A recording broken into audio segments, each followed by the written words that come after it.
je voulais juste parler de certains thèmes que nous allons aborder sur TikTok avec il y a la sœur Reine de Saba qui m'a approché pour que on puisse animer des thèmes sur la plateforme TikTok. Je crois que ce sera probablement, je vais lui faire la proposition, elle-même je ne l'ai pas encore dit, mais bon, j'en parle pour que tous les EPV puissent déjà se préparer. Moi, je pense que pour une fois, je ne vais pas parler trop de politique, même si les exemples que je vais prendre à l'occasion de ce thème-là, il y aura des exemples certainement politiques dedans, parce que c'est une façon de faire comprendre les choses aux gens. Ça aura un lien avec ce qu'on appelle le développement personnel. C'est-à-dire, c'est la relation qu'on a généralement avec l'argent. Argent et abondance. Voilà, donc c'est un peu ce thème-là que je vais lui proposer à elle et à Mère Sali pour qu'on puisse en débattre. Mais rapidement, je voulais en toucher quand même quelques mots, si tu permets,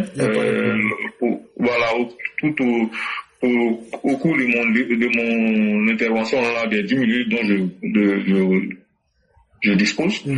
Donc en fait, alors, de quoi s'agit-il? Le sujet, ce sera donc relatif à l'argent, la relation que nous avons en général avec l'argent, les hommes en général, enfin, les Africains en général, on va dire la plupart du temps, les hommes en général, mais en particulier les Africains. Parce que les Blancs, ils ont une autre conception de l'argent. Nous, par rapport à notre culture et tout le reste, on a une conception un peu très différente des Blancs par rapport à l'argent. Même quand les gens ont grandi en Europe, même quand ils sont nés en Europe, qu'ils ont grandi en Europe, comme ils sont dans un environnement africain, et que cet environnement africain-là, faut pas se voiler la face, dû au fait que les parents même ont déjà été influencés par la culture africaine au départ.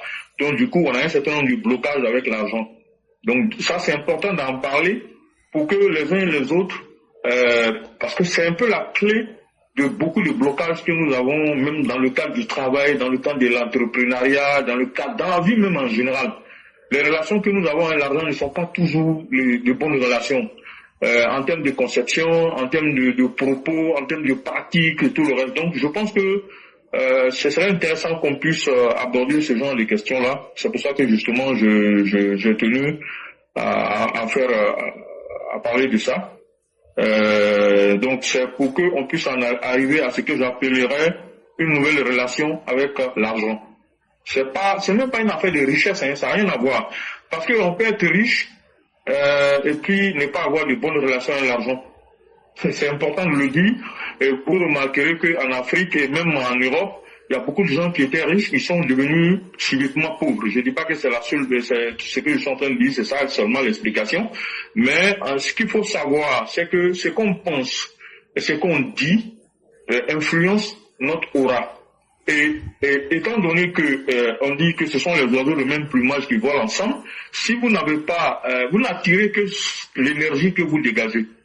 C'est-à-dire, ce que tu conçois là, c'est ça que tu vas attirer. Si tu dégages des énergies négatives, mais c'est que des négativités que tu vas attirer vers toi. Si tu dégages des énergies positives, c'est que des positivités que tu vas attirer vers toi. Donc, c'est pour ça que justement, la question de savoir comment modifier ses relations avec l'argent devient intéressante, justement. C'est là où ça devient très très intéressant d'aborder cette question-là.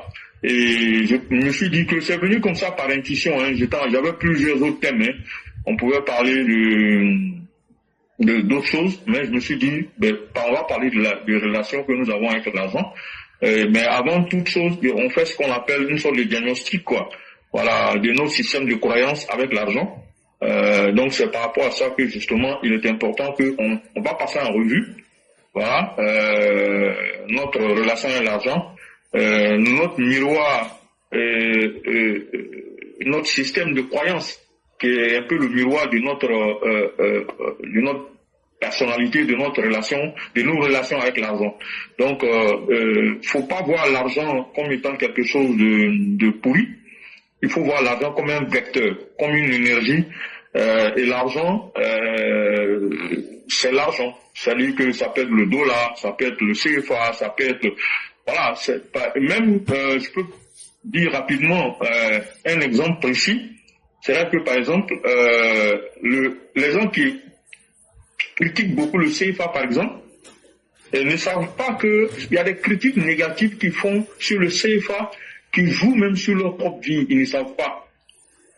Ça dépend du degré d'émotion qu'ils émettent quand ils parlent de ça. Si tu émets beaucoup d'émotions négatives au moment où tu parles du franc CFA de façon négative, ben ça peut jouer sur même le fait que tu sois déjà riche et où tu gagnes bien ta vie. Et puis brusquement, tu peux te rendre compte qu'à un moment donné, ce que tu gagnes n'est pas suffisant pour toi.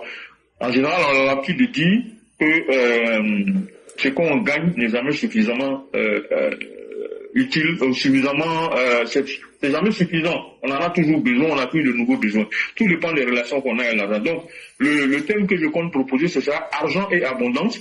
Change ton mindset, change ta vie. C'est-à-dire que si on change nos mindsets, nos façons de réfléchir par rapport à l'argent, on peut changer nos vies. Alors, pourquoi j'ai choisi ça? Je le dis, c'est un sujet qui est beaucoup recherché en général parce que il s'agit d'argent, c'est vrai. Mais seulement les mots-clés, c'est vrai l'argent, il y a le mindset et puis l'abondance. Ce sont les mots-clés qu'il faut retenir. Et puis, autre chose, il y a question de mentalité. Donc, il faut libérer son potentiel qui est bloqué. Voilà, c'est important par rapport justement à cette histoire d'argent. Parce qu'il y a des gens qui s'imaginent que eux ne peuvent pas s'en sortir. C'est-à-dire que le gars, il a échoué une ou deux fois dans un entrepreneuriat, ben il est déçu, il est découragé, il ne veut plus recommencer. Il se dit non, c'est fini, il n'est pas résilient. Il s'en veut. Lui-même, il commence par s'auto-flageller mentalement.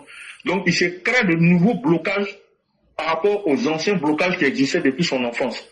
Voilà un peu les quelques difficultés qu'il va falloir chercher à surmonter. Et c'est important de savoir qu'il faut briser tous les blocages financiers que nous avons, qui font qu'on n'arrive pas à tirer les opportunités que nous avons. Donc, ce sera donc quelque chose de très important. Donc, l'argent qui est un miroir pour notre système de croyance, ça veut dire quoi? Les gens souvent te disent, l'argent n'est pas neutre. Tu vois, effectivement, c'est pas faux. L'argent n'est pas neutre. Mais en même temps, cet argent-là, qui n'est pas neutre, est chargé de beaucoup de croyances. La relation que nous avons vis-à-vis de l'argent. Donc, il faut faire ce qu'on appelle un exercice d'introspection par rapport à l'argent. Voilà. Une des croyances courantes, une des croyances habituelles et qui est limitante, c'est de dire l'argent ne fait pas le bonheur. Les riches sont malhonnêtes. Il faut souffrir pour gagner. Ce n'est pas pour moi. C'est-à-dire, voilà des choses que mentalement, on se dit, c'est le dialogue que nous avons avec nous-mêmes qui fait qu'on se fait, hein. Voilà. L'argent, c'est les gens malhonnêtes qui réussissent dans la vie. Non. Faire des affaires, c'est pas être malhonnête. Par exemple. Donc, la peur du manque, ça c'est très important. La peur du manque. Nous sommes tous victimes de la peur du manque. La peur du manque, c'est l'une des choses les plus dangereuses. Et l'auto-sabotage même par la loyauté vis-à-vis de la famille. Vous allez, quand on va parler de ça, on verra, le rejet de la réussite aussi visible. Il y a des gens, et ils ont été tellement traumatisés par certaines réalités dans leur enfance qu'ils ont peur de paraître. Et ça fait que ça crée des blocages psychologiques qui font que eux n'arrivent pas ils laissent passer certaines opportunités sans s'en rendre compte. Et puis il y a aussi le refus même de recevoir.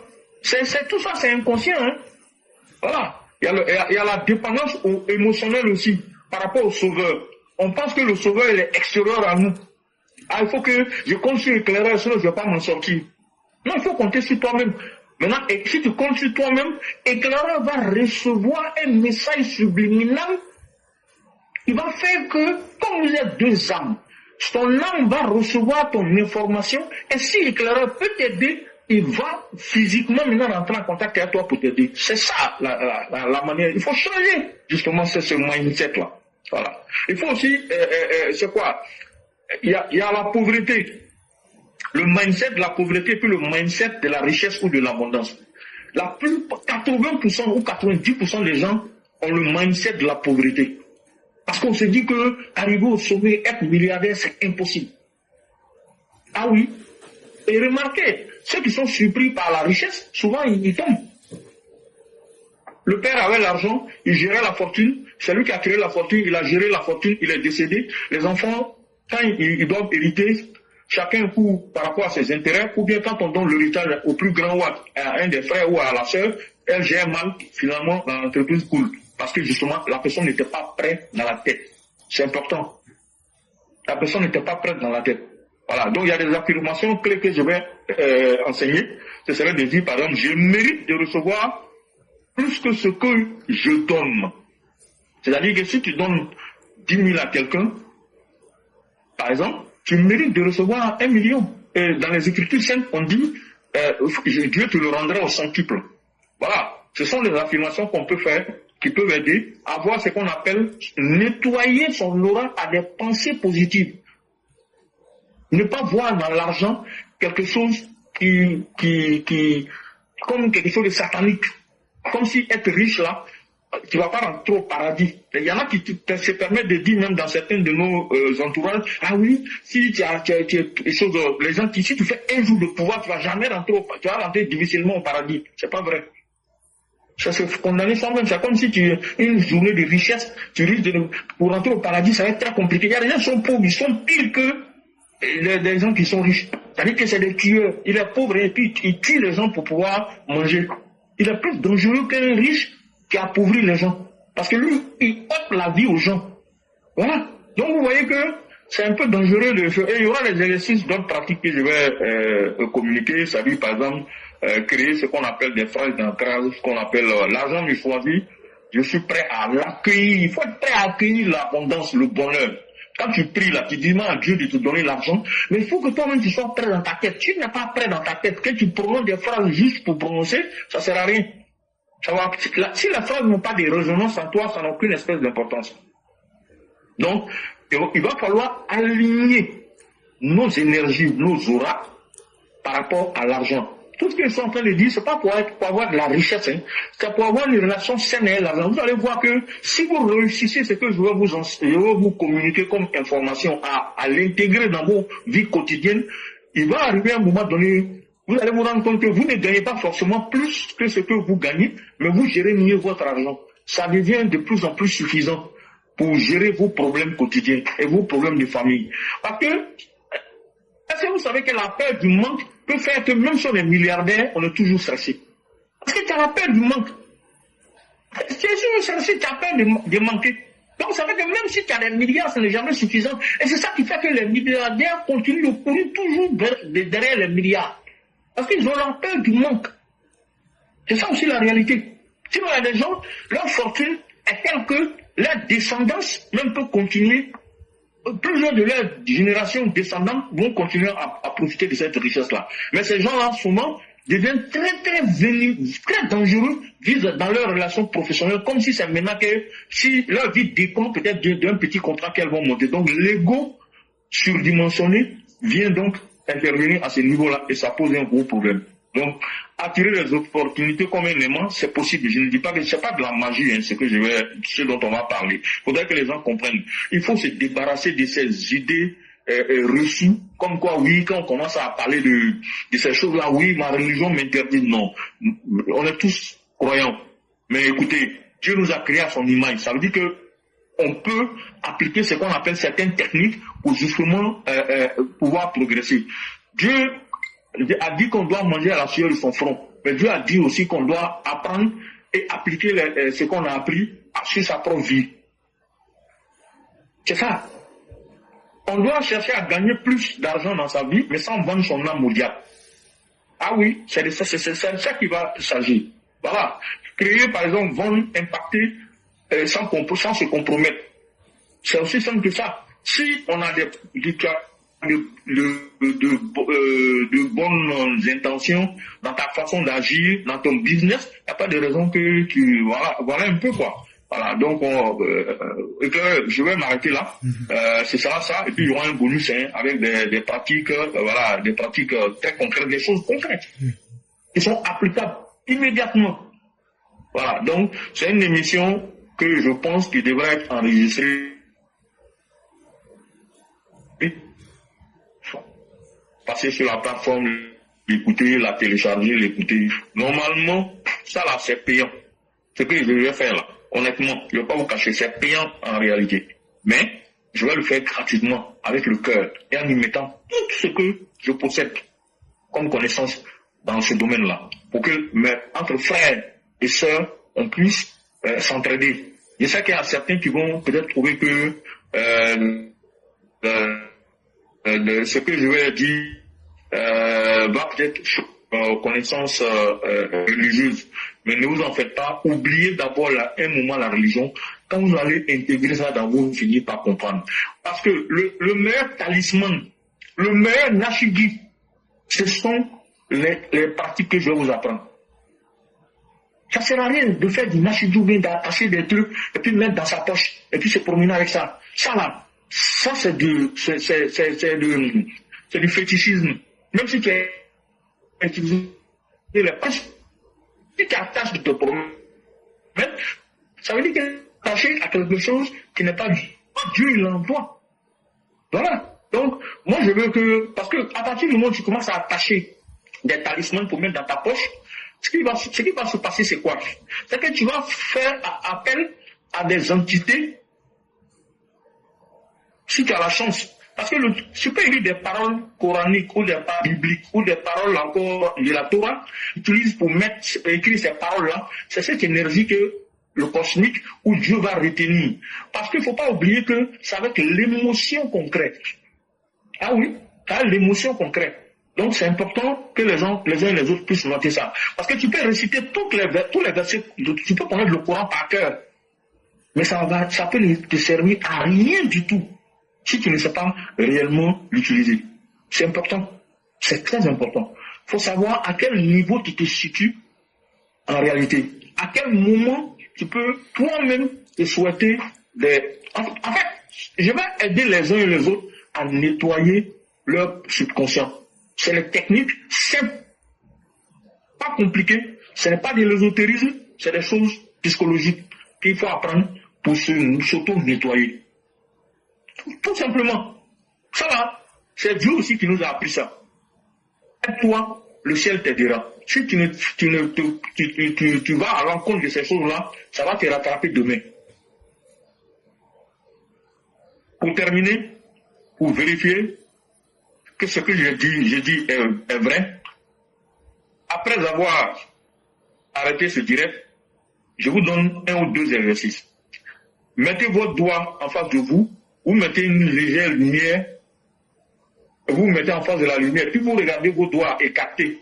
Vous allez voir un petit halo blanc autour de vos doigts.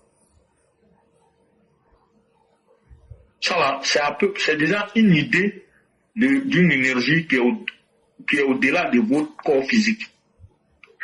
Deuxième chose, asseyez-vous, fermez les yeux et puis imaginez que vous avez mal à une partie de votre corps. Choisissez une partie, n'importe laquelle. Ça peut être votre bras, ça peut être votre tête, ça peut être votre pied gauche, pied droit. Imaginez simplement que vous avez mal. Même si vous ne ressentez pas le mal immédiatement là, dans quelques heures, dans quelques minutes, ou ça dépend de la force à laquelle vous avez imaginé, vous allez avoir mal là-bas. C'est pour vous dire qu'avec votre esprit là, vous pouvez envoyer des énergies vis-à-vis. C'est comme ça que les gens font pour envoûter souvent les gens à distance. Ils sont là comme ça, tu es assis en face de lui ou bien tu es loin, ils t'imaginent et puis ils t'envoient des énergies. Si malheureusement pour toi, dans ton aura, il y a des énergies négatives, ces énergies négatives que lui t'envoie là vont aller se coller aux énergies négatives que tu as. C'est pour ça qu'on dit il faut avoir bon cœur. Quand tu as bon cœur, ton aura est bon, est nettoyé, est propre. Si quelqu'un t'envoie des énergies négatives, quand ces énergies négatives arrivent, elles ne trouvent pas suffisamment de place pour rester. Elles partent. Elles retournent généralement à celui qui les a envoyées. C'est pour ça qu'on dit souvent, les chrétiens disent retour à l'envoyeur. Donc, ce sont des éléments de psychologie à la base.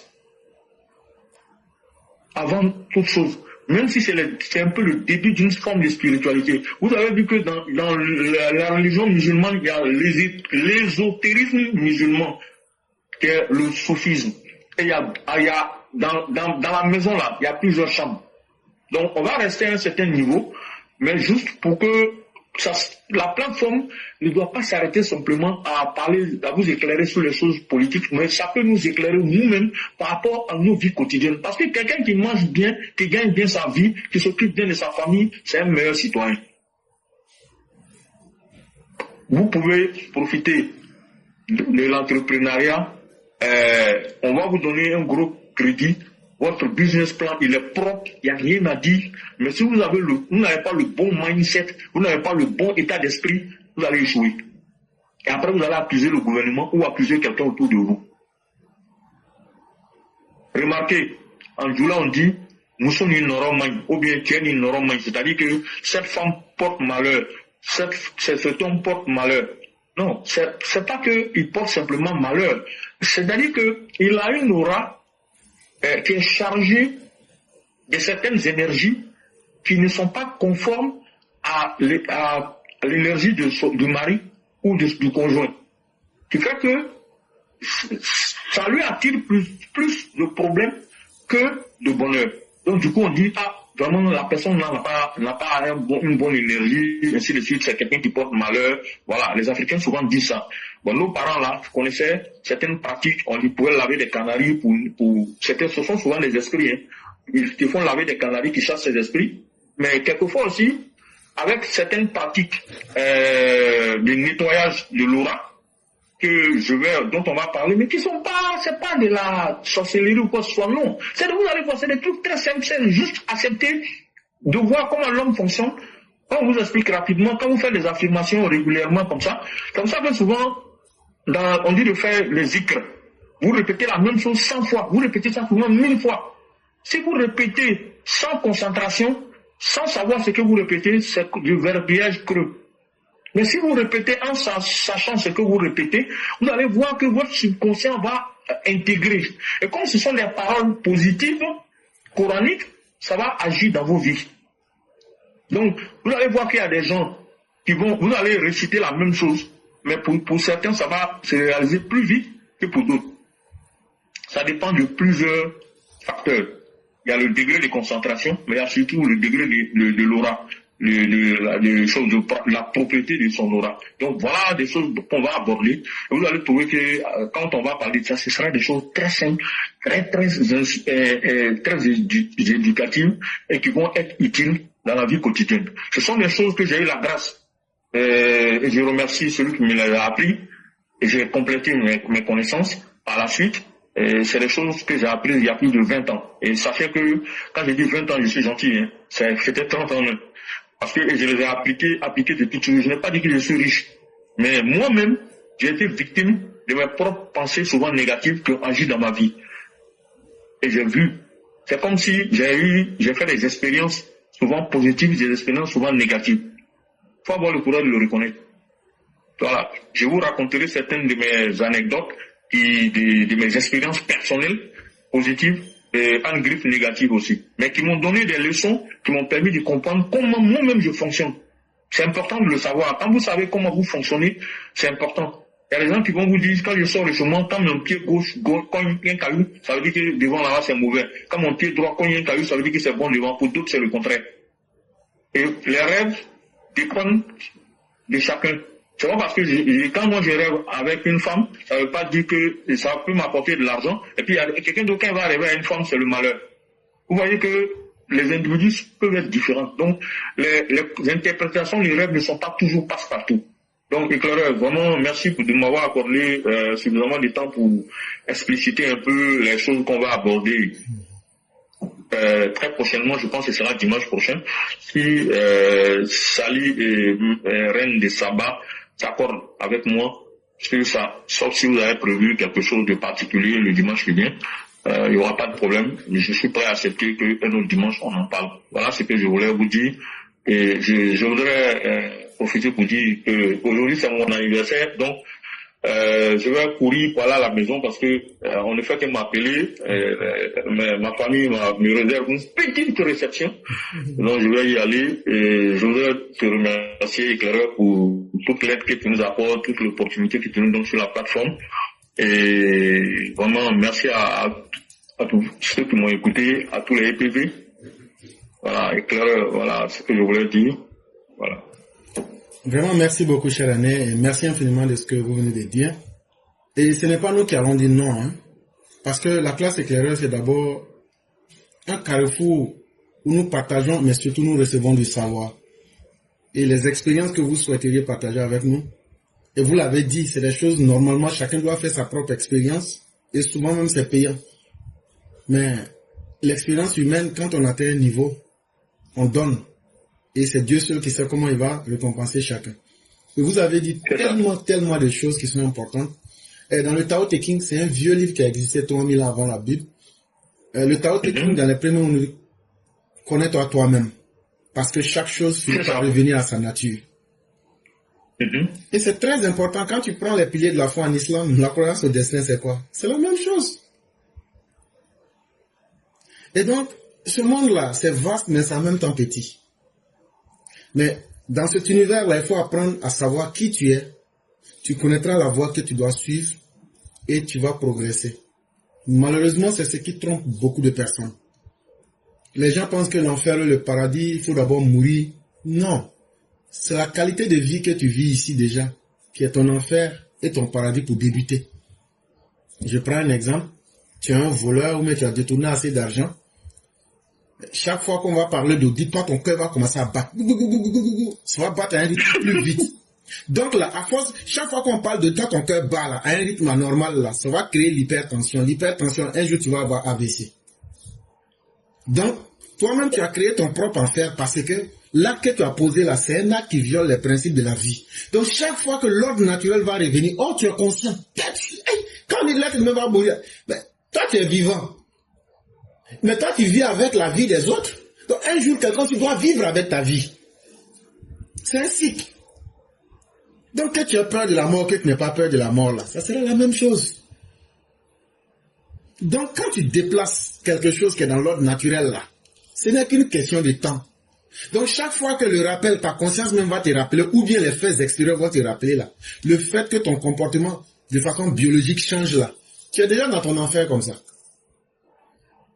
Et donc, il n'y a pas meilleur style de vie que de se comprendre soi-même. Et c'est ce que vous avez bien dit, hein.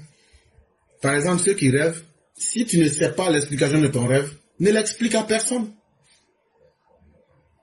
Neutralise ça en toi-même. Et c'est ce genre de pratique-là que l'aîné va vous apprendre. Ce n'est pas de la sorcellerie. Ce n'est pas du mysticisme. C'est une forme de connaissance de la nature. Chez nous, par exemple, en Afrique, on dit que quelqu'un est un sorcier. Mais ce que les gens ne disent pas, c'est que c'est quelqu'un qui a une bonne connaissance des plantes. Et c'est une personne qui observe beaucoup. Mais si toi tu n'observes pas, tu vas penser que celui qui observe, il peut te dire en 2025, les grandes saisons pluvieuses. Il peut te dire, il aura peut-être 5 ou 4 grandes pluies et pas plus. Toi, ça va t'étonner. Mais parce que lui, il a pris le temps d'observer au moment où il pleuvait, mais avant qu'il ne pleuve là. Comment la position des étoiles était. C'est pas du mystère. Et s'il revoit la même chose, il peut déjà supposer que ça sera la même chose. Et donc, c'est ce genre de pratique.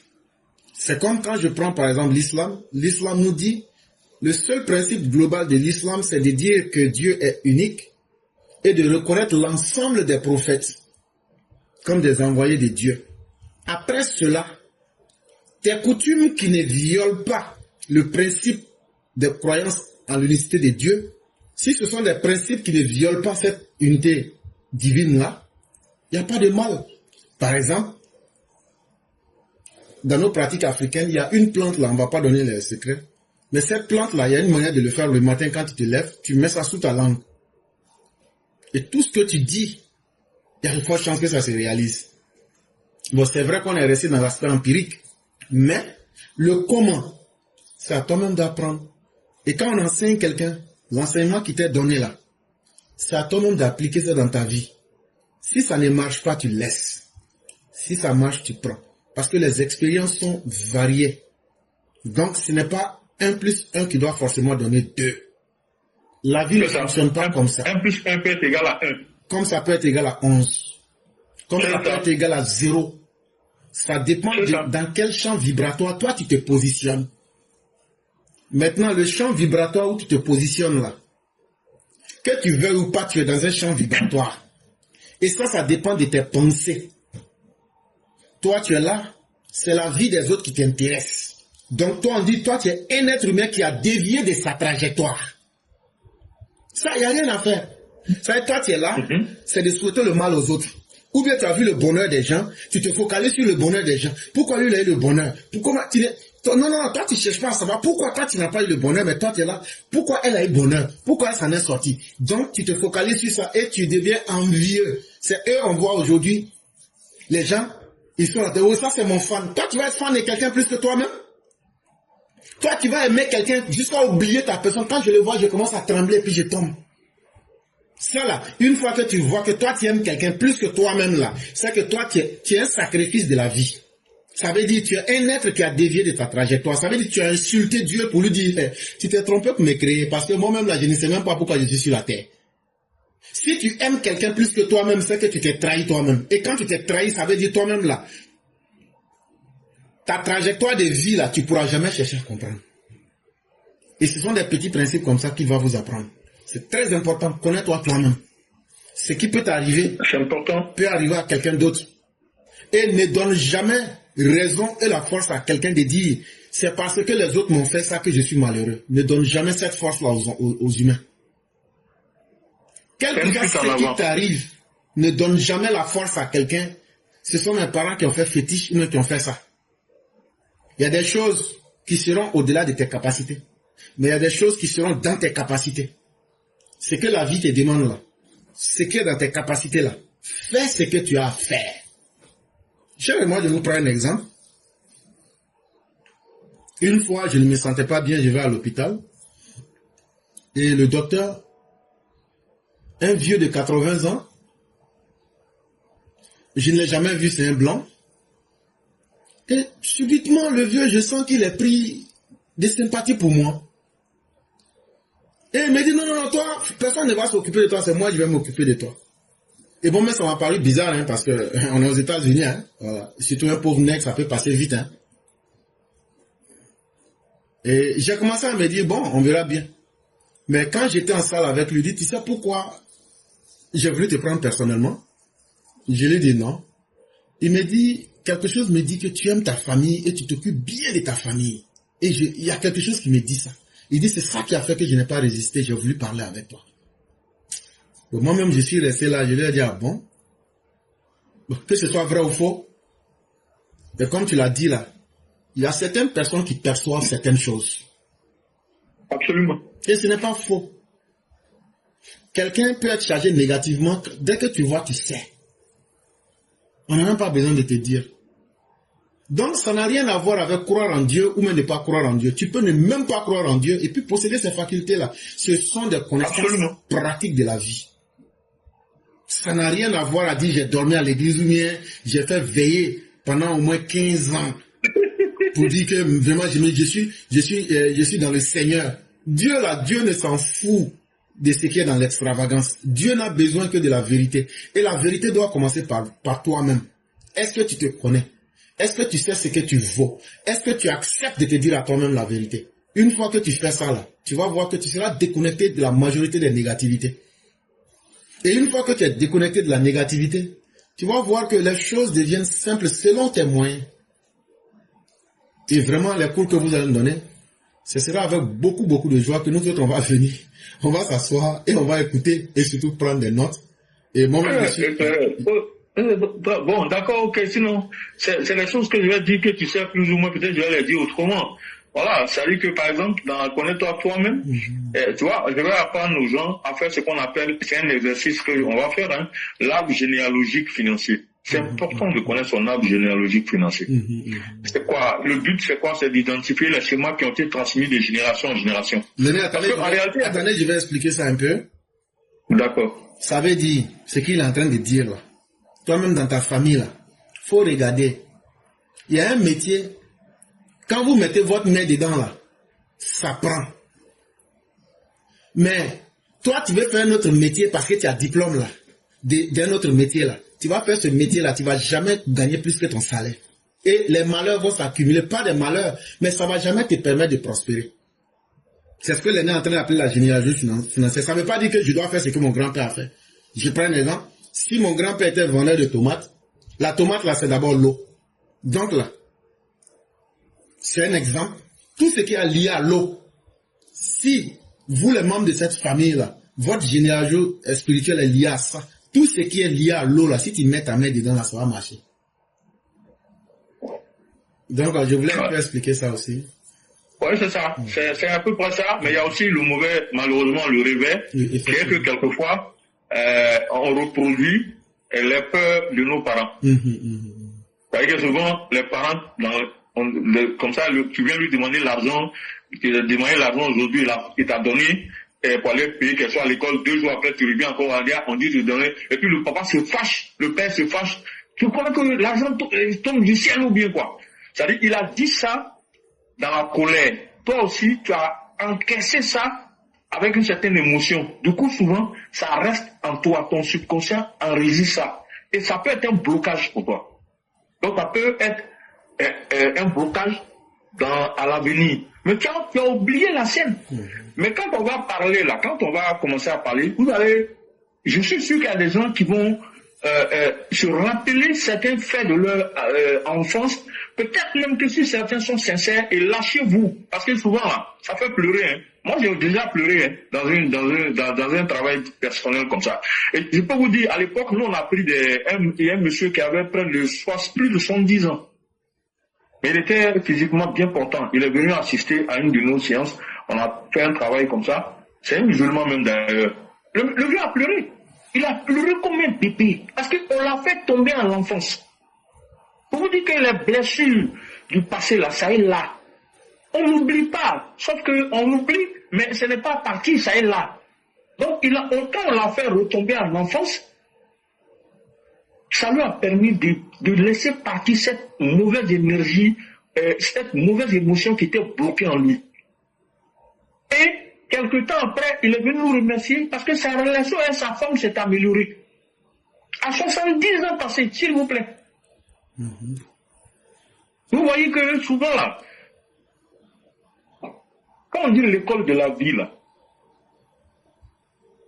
c'est pas la connaissance des livres simplement, c'est pas savoir lire et écrire, maîtriser le contenu de tous les bouquins du monde. Tu peux connaître tous les bouquins, 300 pages, tu maîtrises. Voilà, chaque avion, quand on va te demander, tu fais récitation. Mais quand on va te parler de l'école de la vie là, tu es zéro. D'après les douleurs, à l'antichôme. Parce que aller à l'école c'est bien, mais connaître la vie c'est mieux. Nos parents là, ils sont pas là à l'école. Mais eux là, ils gèrent le quotidien plus que avec le peu d'argent qu'ils gagnaient. Vous allez me dire que la vie n'était pas chère. Mais tout est relatif. Voilà, eux aussi s'exprimaient souvent du manque d'argent. Mais les gens arrivaient à gérer des situations parce que ils y mettaient des ingrédients psychologiques. Et c'est ça qui a fait qu'ils ont réussi là où, aujourd'hui, avec plusieurs millions, nous, on échoue. Vous voyez?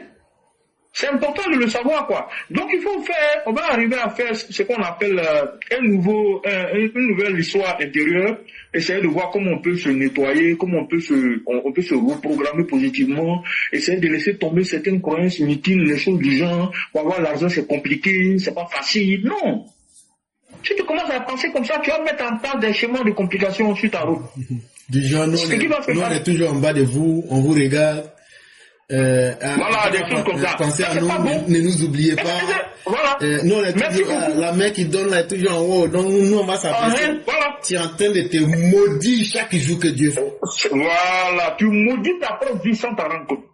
Quand tu vas être en bas, non, tu seras en bas. Oui, tu seras toujours en bas. Puisque toi-même, tu dis que c'est vous les boss. Pourquoi tu n'es pas un boss? Tu es un boss aussi. Tout le monde est boss en devenir. Le monsieur qui a créé KFC là, c'est à partir de 60 et quelques ans qu'il est devenu milliardaire. Ce n'est pas... Oh, il a lutté depuis tard. Quand il a quitté l'armée là, il a monté plusieurs business à couler. C'est quand il a eu plus de 60 ans là, que le gars est devenu milliardaire. Et il est mort milliardaire.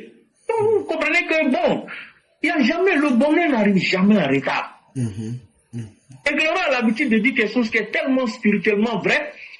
Quand le maître et l'élève est prêt, le maître est là. Ça veut dire quoi? Que si tu es prêt pour recevoir la fortune, l'argent, la richesse, les conditions vont se mettre en place. Une fois que les conditions sont en place, ça y est là. Mais si toi, les conditions sont là depuis longtemps. Potentiellement, tu dois avoir l'argent. Toi-même, tu es en train de bloquer ça avec des pensées négatives. Donc, l'argent même veut venir, mais l'énergie là n'arrive pas à trouver les passages. Tellement tu as densifié autour de toi les négativités parce que tu as eu quelques problèmes par le passé. Donc, tu t'imagines que tu ne peux jamais avoir l'argent. Non, je ne peux pas avoir mari. Tu vois? Ou bien, moi, mais je ne peux pas avoir femme. Non. Ou bien, je ne peux pas avoir l'argent. Toi-même, tu as en train de maudire ta propre vie. Pourquoi? Ce qui est passé est passé. Le présent, c'est le présent. Il faut maintenant réfléchir ou faire ce qu'on appelle une projection positive sur l'avenir. Mais pourquoi tu maudis ta propre vie en pensant que parce que la fois dernière, ça n'a pas marché, donc ça ne marchera plus? Non. C'est vrai quelquefois, mais ce n'est pas vrai pour une vie. C'est aussi simple que ça. Donc, ce sont des choses qui sont pas faciles. Mais si on se concentre un tout petit peu en essayant d'être un peu... C'est pas facile au départ. Hein. Au départ, il y a des exercices quand vous allez faire, même des affirmations du genre, je me libère par exemple de mes pensées limitantes. Je me libère de mes peurs. Chaque fois que vous avez une émotion de peur, répétez cette phrase juste après. Ça veut dire quand tu as eu peur d'une situation, juste après ça, il faut dire je me libère de mes peurs. Il faut penser ça ou bien tu le répètes à voix basse plusieurs fois pour que ton subconscient n'a qu'à l'enregistrer. Parce que la peur que tu viens d'avoir, là, ça crée une émotion qui crée quelque chose que tu n'imagines pas. Et après, tu t'étonnes de voir que ta situation n'avance pas. Tu fais du surplace. Ou bien il y a des choses qui se répètent dans ta vie. On appelle ça les compulsions de répétition. Une fois qu'il y a des compulsions de répétition dans ta vie, ça veut dire que tu reproduis des mauvais schémas chaque fois. C'est le même schéma. Vous allez voir qu'il y a des filles qui vont vous dire, ah, moi tous mes gars sont toujours compliqués. Après, il y en a qui vont te dire, ah, moi, je n'ai jamais eu la chance avec les femmes. Mais en même temps, c'est le même modèle de femmes qui cherchent, ou le même modèle de gars. Voilà, c'est toujours le même genre de femmes. Il y a un comportement là, c'est ce qui t'attire. Or, c'est ce comportement-là qui est le problème avec la personne. C'est ce qui fait que ça ne marche pas. Tant que tu ne changes pas ça là, tu ne vas pas trouver la femme que tu veux. Tu vas rester dedans. Parce que c'est là où Dieu n'a pas sentiment. Parce que lui, il a créé les lois, ça est là. C'est toi qui dois les utiliser, mais pas que tu les utilises mal. Vous voyez? C'est ça le problème. Parce que quand on va parler de religion, là, les gens ne vont pas comprendre certaines choses. Mais regarde par exemple, regardez le comportement du prophète. Pour accepter sa mission de prophète, là, il n'a d'abord dit pas question. Parce que lui, il était un homme d'affaires, il avait un peu de moyens financiers. Donc, Dieu a créé les conditions pour que sa femme, qui était plus âgée que lui, il y avait environ 5 ou 10 ans avec lui, et puis sa femme, c'est elle qui l'a convaincu que c'est ta mission. Il y avait 15 ans. Voilà, 15 ans, voilà, 15 ans. 15 ans entre eux. C'est elle qui lui a dit non, hein, c'est ta mission, c'est ton travail, c'est pourquoi tu es venu sur la terre, là, c'est pas une affaire de jetons, c'est ça là. C'est pour ça que tu es venu. Donc, il faut t'y mettre, tant que tu t'y mets pas là, tu ne seras pas en paix. C'est ta voix. C'est comme ça que le monsieur, petit à petit, avec son oncle également, qui ont joué un rôle dans l'acceptation de la mission, d'abord.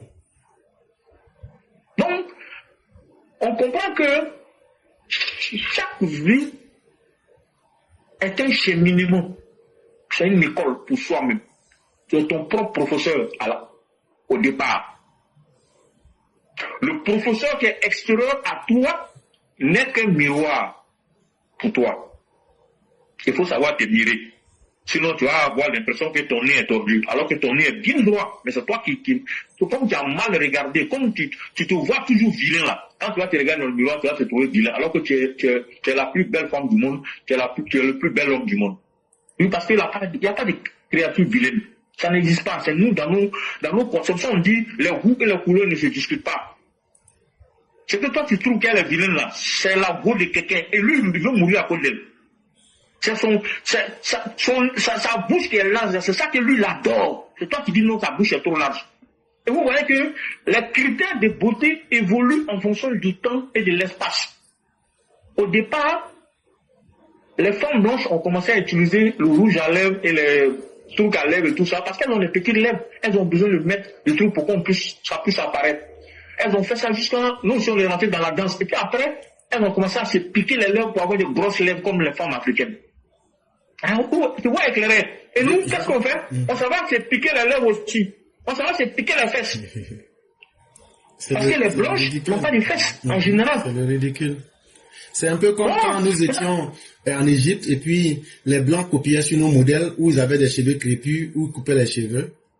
Voilà. Ça fait un peu rire, quoi. C'est l'inversion des paradigmes. Voilà. C'est ça, là. C'est ça qu'on appelle le blocage. C'est comme ça. Nous, on se crée des blocages. On est la cause de nos vrais problèmes. C'est pas Dieu. Toujours les gens, oui, Dieu. Non, Dieu n'intervient pas directement dans la vie de quelqu'un comme ça. Non. Dieu n'intervient pas dans la vie de quelqu'un. Il a créé le libre arbitre. On est le seul être qui a un libre arbitre. Les autres entités là sont souvent spécialisées. C'est ça. Alors que l'homme, il est multiforme, multidimensionnel. Il peut réagir de plusieurs façons. La preuve, c'est qu'on ne finit jamais de connaître quelqu'un. Tu peux vivre avec une personne pendant 20 ans, 30 ans sans savoir réellement de quoi la personne est capable. En termes de mauvais comme en termes de bien. C'est ça le problème. On a vu des femmes qui ont vécu avec des hommes et qui ont divorcé pour aller... Parce que bon, le monsieur, à un moment ou à un autre, elle a trouvé mieux ailleurs, elle est partie. Comme des hommes aussi ont laissé des femmes après avoir fait 3-4 gosses avec elles, ils ont fini de les utiliser, et puis ils les laissé tomber pour aller prendre les petites filles. On a vu ça. Donc, qui crée son propre malheur? Toi, tu as 60 ans passé, tu te vas prendre une fille de 20 ans que tu maries. Comment tu es sûr que tu peux satisfaire la fille là? Tu peux pas. Alors, je dis la vérité, quelle que soit ta bonne volonté, tu es obligé de prendre les Viagra, les machins et tout ça. Or, à partir du moment où tu commences à prendre des médicaments pour que ta libido, pour que tu puisses avoir une bonne érection, ce à quoi tu joues, c'est que quand tu prends les aphrodisiaques là, tu vas attirer c'est le sang qui crée, qui fait que l'homme peut être en érection. Donc le sang qui sert à certains de tes organes vitaux là, tu vas les trimballer pour les envoyer vers ton sexe. Ça va créer ce qu'on appelle souvent les crises cardiaques. Vous voyez que souvent les gens qui prennent les Viagra et autres là, ils tombent dans les lits, dans les chambres d'hôtel ou bien même dans certaines maisons. C'est parce que justement, le sang qui lui permettait de vivre, il a pris ce sang là pour envoyer ça dans le sexe. Parce que c'est pas naturel. Parce que le bonhomme, il allait marier une fille qui a 40 ans ou 50 ans entre les deux. Mais tu as 60 ans. Tu as marié une fille qui a 20 ans. Il y a 40 ans pour vous. D'abord, vous n'avez pas les mêmes façons de voir la vie. Et puis, physiquement, là, elle est encore toute pimpante. Elle a tous ses sens en place. Elle peut faire l'amour peut-être 4-5 fois par jour. Et toi, tu peux même, une fois, mais quand tu as fait la il faut changer la batterie là, c'est compliqué. Vous voyez? Non, les gens même là, qui a créé son enfer? C'est pas lui qui a créé ton enfer. T'as bien goût que tu as depuis longtemps là, débrouillez-vous. C'est ça qui est bon pour toi. Pour regarder les petits là. Comment? Je dis, c'est ça qui est bon pour toi. Ah oui? C'est ton calibre, c'est ton niveau qui est là, c'est le championnat dans lequel tu peux jouer. Même les grands footballeurs là, remarquez, quand ils prennent de l'âge là, ils ne peuvent plus jouer dans les championnats. Le gars, bon, quand il est en ligne, c'est le tournoi des vétérans. Donc, à chaque chose, son calibre. Il faut calibrer les choses comme il se doit. Donc, c'est la même chose. Par rapport à la relation qu'on a vis-à-vis de l'argent, c'est une question souvent de calibrage. Tu ne peux pas sauter d'une situation à une autre sans passer par certaines étapes. C'est un peu compliqué. Donc, on ne peut pas se lever un matin et puis on devient riche. Mais Sali, elle, c'est une femme battante parce qu'elle a créé un business. Elle s'est battue. Aujourd'hui, si c'est pour s'entretenir avec l'argent, elle n'a pas besoin d'un homme. Elle a besoin d'un homme par rapport au fait qu'une femme doit avoir un homme et une femme doit vivre avec un homme. Donc, c'est dans un autre sens, mais pas dans le sens de se faire entretenir. Elle, au contraire, elle peut entretenir un homme. Donc, elle est autonome. Mais au lieu de jalouser Mère Sali, tu peux essayer de discuter avec elle pour voir comment elle a fait pour en arriver là. Quels ont été ses éléments de résilience? Parce que tout n'a pas été toujours facile. Elle est certainement passée par des difficultés, elle a pu surmonter, elle a une certaine expérience de l'entrepreneuriat. Donc tu peux en profiter. C'est ça que j'appelle l'école de la vie. Alors que peut-être tu as fait une école de formation. Théoriquement, tu es au point. Mais dans la réalité, là, tu ne connais rien. Parce que l'école ne t'apprend pas qu'on souffre pour devenir riche. L'école va te donner toutes les bonnes théories. Tu vas penser que dès que tu t'es lancé là, parce qu'on t'a donné 10 millions, forcément, dans 1 an, 2 ans, tu seras milliardaire. C'est pas vrai. Tes 10 millions peuvent disparaître comme du beurre au soleil. Et peut-être que tu vas relancer notre affaire avec 100 000 ou 1 million. C'est 100 000, 1 million là qui vont faire de toi un milliardaire demain. Alors qu'on t'avait, tu as déjà gaspillé 10 millions auparavant. Mais c'est plutôt parce que tout dépend de ce que tu as mis en termes d'investissement moral et d'investissement d'état d'esprit au moment où tu as commencé à lancer ton business. Si tu lances ton business avec la peur de tomber, ça va pas marcher. Parce que tu es déjà parti sur la base de la peur. Ah, j'ai peur que ça ne marche pas. Mais si tu dis que tu as peur que ça ne marchera pas. Mais si tu pars avec l'idée que ça peut ne pas marcher, mais si ça ne marche pas, comment je fais pour rebondir? Ou bien si ça doit marcher, comment je fais pour maintenir le cap, par exemple. Mais si tu pars avec l'idée que, mon frère, vraiment ça va, mais moi-même je fais ça comme ça. Ça veut dire que toi-même tu ne crois pas. Ou bien comme c'est la saison des patates, ou bien comme c'est la saison des patates et puis tout le monde vend patates, là moi aussi je vais vendre patates. Voilà. Comment tu veux Voilà. Parce que les autres vendent. Et Clément a dit quelque chose de très important. Il y a des gens, par exemple, des métiers qui ne leur conviennent pas. Il y a des métiers qui ne leur conviennent pas. Ça, c'est ma vie personnelle, mais c'est pas grave, je peux en parler. Mon père était menuisier. Un grand menuisier connu, qui a construit beaucoup d'écoles, qui est devenu entrepreneur. Je l'ai accompagné dans beaucoup de choses. Quand j'étais à l'école primaire, je devais aller en 6e, j'ai eu mon entrée en 6e. Le monsieur, il nous obligeait à aller travailler avec lui pendant les vacances à l'atelier. Je m'énervais. Ça me faisait mal. Mes amis vont jouer au ballon. Lui, il m'énervait jusqu'à me mourir. Mais je vous dis, et quand il construisait les maisons, il prend les maçons, il prend des manœuvres, mais il nous oblige à aller mélanger ciment, à donner les briques, à donner ciment, qui est fatigué comme ça le soir. Je lui en voulais. Je fais partie des gens qui lui en voulaient, je n'étais pas le seul, on était tous pendus, qu'on le critique même tout ça.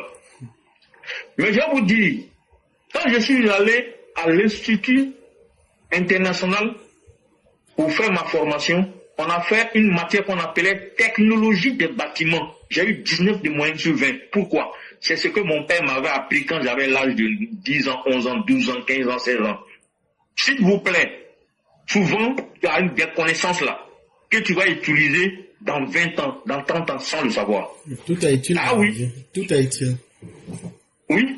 Et quand je suis retourné en vacances à Abidjan, en Côte d'Ivoire, je suis allé à Korogo, aller remercier mon père et lui demander pardon d'avoir été fâché contre lui.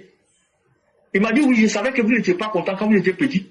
Je savais que tu allais savoir, je savais qu'un jour tu allais me remercier. Et c'est ce jour-là qui est arrivé aujourd'hui. Et le professeur m'a demandé, toi tu as été entrepreneur auparavant ou quoi? Je lui ai dit non. Et c'est mon père qui m'a appris, quand j'étais petit, j'ai appris sur le tas. Il m'a dit oui, que vraiment il t'a fait du bien. Donc vous voyez que, souvent là, il y a des cheminements qui nous sont utiles. On pense que les parents nous font du mal. Ou bien, on pense que les parents nous ont fait, nous en veulent. Non. Ils savent ce qu'ils font. Quelquefois, il faut s'inspirer de ce que les parents nous ont appris. Tout ce qu'ils nous ont appris n'était pas forcément à 100% apprendre. Il y a eux aussi, ils ont commis des erreurs. C'est à nous de savoir trier maintenant. Et c'est ça qu'on va essayer de faire. Ce travail-là aussi, on va le faire ensemble. Parce que c'était pas de leur faute, par exemple, quand ils te disaient que l'argent ne tombe pas du ciel. Il a dit, il le pense vraiment. Effectivement, l'argent ne tombe pas du ciel. Mais l'argent peut tomber du ciel.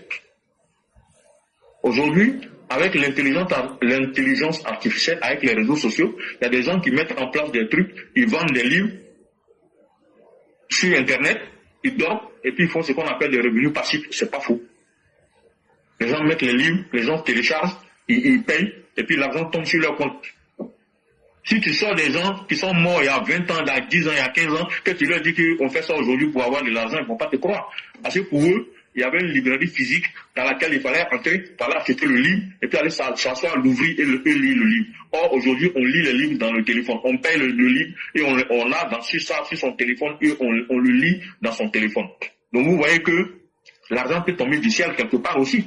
Parce qu'effectivement, tu es couché et puis l'argent tombe. Mais pour que l'argent tombe du ciel, là, comme la pluie, là, il faut que tu prépares les nuages. Ce sont ces nuages-là que nous devons essayer d'apprendre ensemble, mais sur le plan psychologique, sur le plan de la pensée positive. Parce que tout ce qui est divin est forcément positif. Dieu n'est pas gaou. Dieu, s'il dit que si tu sautes, il doit tomber parce qu'il y a la gravité. Si tu t'amuses à sauter, tu vas tomber. Mais les gens sautent pour avoir l'argent. Éclaireur. Les athlètes, ils sautent et puis ils ont l'argent. Effectivement. Ah, donc vous voyez que tout est une question, le langue sur lequel tu regardes. Voilà. Éclaireur, vraiment, je pense que le sujet est tellement intéressant que si on ne fait pas attention, on ne va pas s'arrêter. Et je vais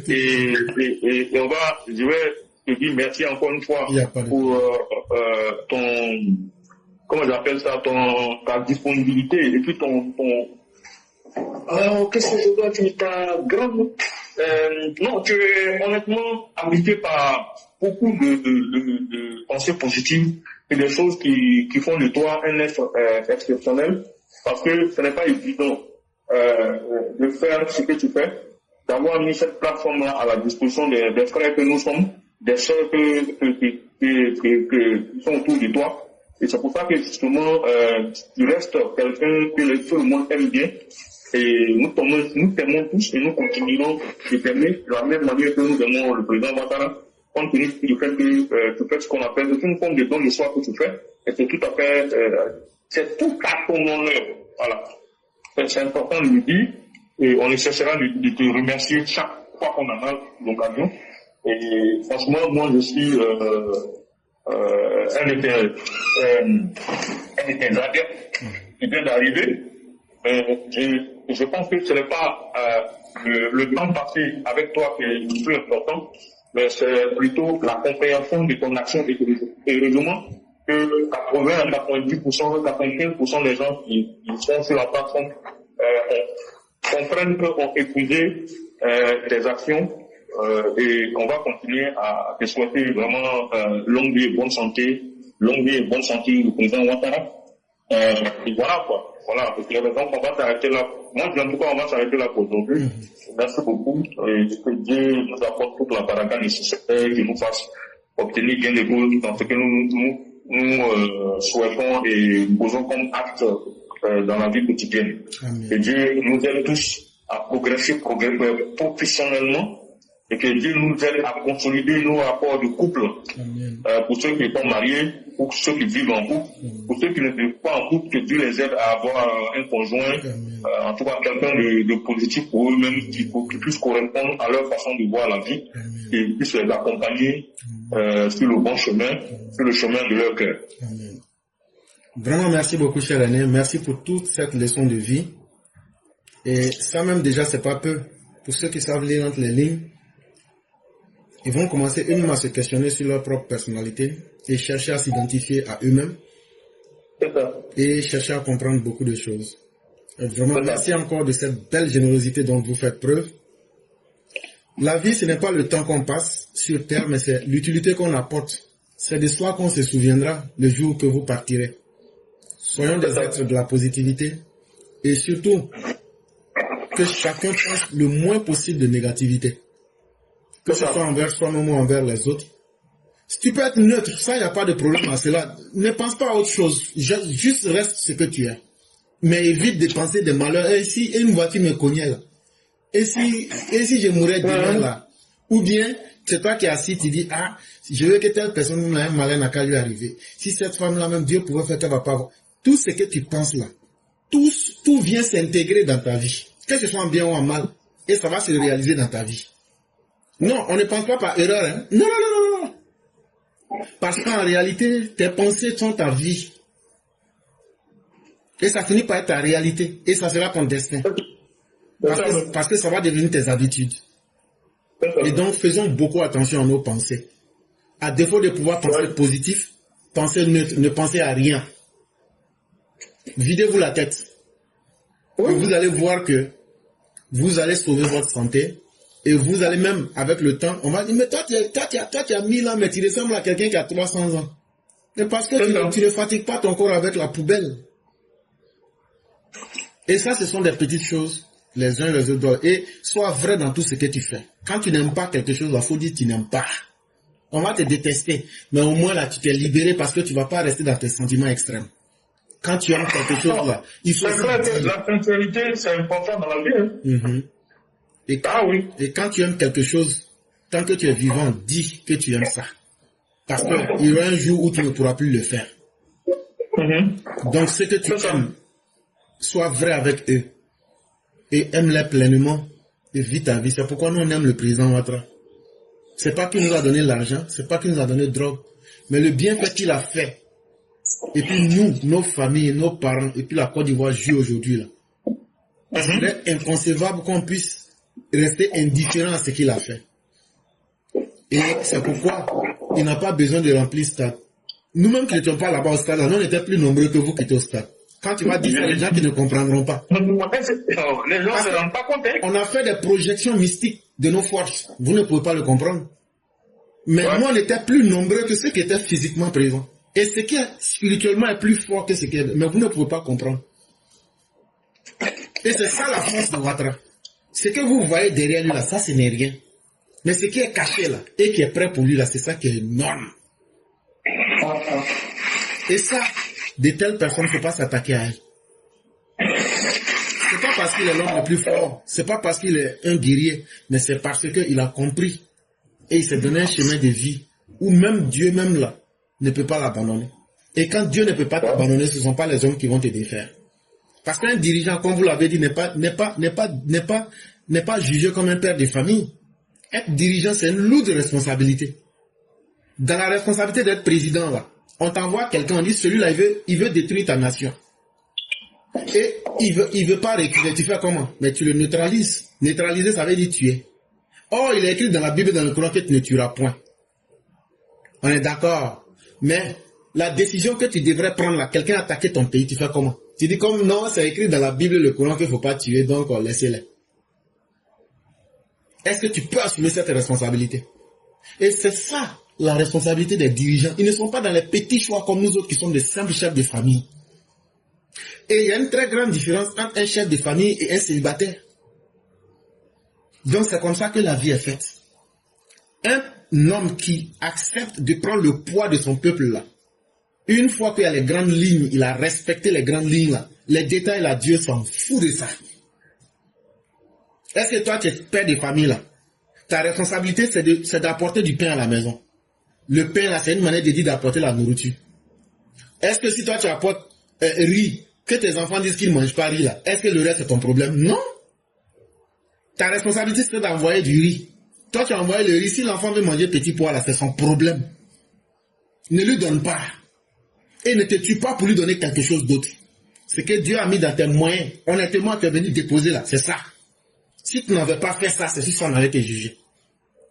Mais une fois que tu as fait ça là, tu t'en fous des détails. On a préparé là, c'est riz gras, c'est dinka chao, c'est riz cassé, c'est riz thaïlandais. En tout cas, toi, tu as apporté une nourriture. Et c'est ça. Je prends des exemples pour vous dire, quand tu es dirigeant d'un pays là, c'est des décisions, et que tu veux être sérieux, c'est des décisions dures que tu dois prendre. Et on va venir demander à la personne, pourquoi toi, quand les opposants t'ont parlé, tu n'as pas écouté. Vous aussi. Et puis quel genre d'opposants même en plus. Donc soyez un peu sérieux. Tant que le président Ouattara ne trahira pas les grands principes, tant qu'il n'a pas trahi son peuple, Dieu ne le trahira pas. Mais lui-même, il en avance sur son peuple parce que son cœur parle. Et ça se sent et ça se voit. Si tu n'aimes pas ton peuple, tout ce qu'il a fait là, il ne le ferait pas. Et donc là, Dieu ne peut pas voir quelqu'un comme ça qui a donné son cœur à son peuple. L'argent des ponts et des universités, il aurait pu détourner. Un grand économiste, directeur adjoint du FMI, il allait détourner tout l'argent là, vous n'allez même pas avoir 5 francs dedans. Et puis il allait vous trouver les explications pour vous dire que le pays est dur pour ajouter dessus. Mais il dit non, je vais retourner. Même une fois, même là, les gens lui ont donné, je crois, 500 millions. Non. pour faire la route de la côtière, là, les gens lui ont donné plusieurs milliards cadeaux. Il a pris ça pour mettre dans la côtière. Un homme comme ça, là, pour les actions posées, là, pour que Dieu l'abandonne, là, c'est pas coup d'état que vous êtes en train de faire entre le Burkina et le Ghana, là. C'est pas le coup d'état que vous êtes en train de préparer entre Burkina et le Ghana, là, qui va m'enlever. Parce que Dieu lui-même, il aura honte de dire, Dieu n'enlève pas un dirigeant tant qu'il n'a pas violé les principes. Maintenant, là, arrangez-vous. Il n'a qu'à rentrer dans l'affaire des femmes. Arrangez-vous, il n'a qu'à commencer à boire. Et puis maintenant, à bavarder comme Babo. Là, comme ça, là, peut-être qu'il va se tromper et puis Dieu va l'avoir. Mais tant qu'il fait ce qu'il veut et tant qu'il est sur la bonne voie, ah, vous êtes en train de combattre même Dieu lui-même, hein. Et ça, là, ça va mal finir toujours pour vous. Et c'est ça, nous, on vient toujours pour vous expliquer. Cherchez à faire comment il a fait pour devenir. Et puis copiez ça. Et puis dites, on ne valait rien avant, hein. Mais maintenant, on a appris, on va faire comme lui. C'est cette seule école-là qui va vous permettre de vous sauver. Que ce soit les opposants, comme ce soit au RHDP même. Parce que là où il a mis le niveau de conscience des Ivoiriens, là, vous ne pourrez plus venir blaguer les Ivoiriens pour dire non, comme il y a la guerre autour de nous, là, c'est ce qui fait qu'on n'arrive pas à aider l'économie ivoirienne. Les Ivoiriens ne vont plus accepter ça. Oh. Ils vont te dire, il y a ton ami camarade qui a construit 9 universités ici. Il y a ton ami qui a construit 2 ponts à Abidjan. Donc nous, on s'en fout de ce que tu veux dire. Donc, si vous ne vous préparez pas à la tâche, vous n'allez pas réussir. Et ça, vous allez l'apprendre à vos dépens. Vraiment, merci beaucoup, cher aîné. Merci à tous ceux qui nous ont suivis aujourd'hui. On va permettre aux uns aux autres de se reposer. Ceux qui ont mis les cœurs, ceux qui ont protégé l'émission. Tout est grâce chez Dieu, même la mort. Que Dieu transforme tout en grâce dans nos vies et qu'il nous accorde des jours bien meilleurs qu'aujourd'hui et demain en termes de positivité. Et vraiment, merci même à vous-même, cher aîné, et que la bonté de Dieu nous couvre tous.